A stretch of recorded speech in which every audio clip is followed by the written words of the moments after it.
Mwananchi, mambo vipi? Shwari kabisa. Kwema, unaitwa nani? Ndio. Mwananchi, unauzungumziaje mfumo huu wa ukataji tiketi ambao umezinduliwa rasmi hivi karibuni na shirikisho la soka nchini Tanzania TFF? Shirikisho wamebadilisha mfumo, lakini mfumo wetu umeshazoea. Huyo kwenda unakata kadi unaanza kuingia ndani.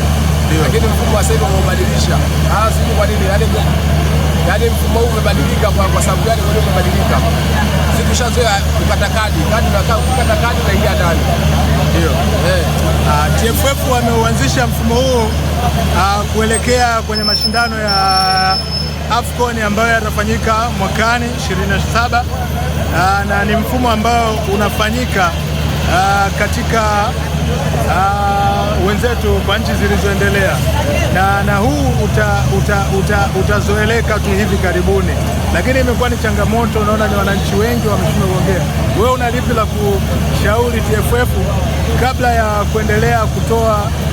kuendelea kukatisha tiketi katika mfumo huu?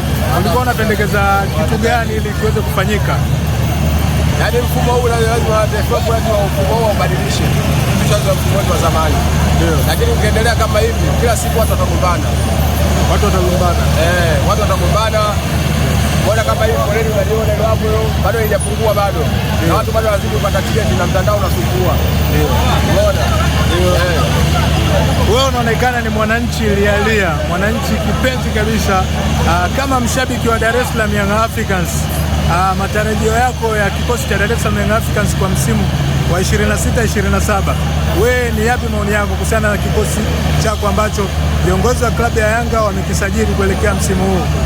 Yaani kwa klabu wa msimu huu ndio kikosi cha kwanza kilichoingia. Na ndio kikosi changu cha pili kilichoingia, lakini kikosi changu ni kitu bora. Katika kikosi kilichosajiliwa na Dar es Salaam Young Africans, ni wapi wachezaji wako pendwa wewe? Mimi wachezaji wangu pendwa nampenda kumwona Kangwanda, Peter Shamolile. Bwana, shukrani hadi wakati mwingine. Asante sana.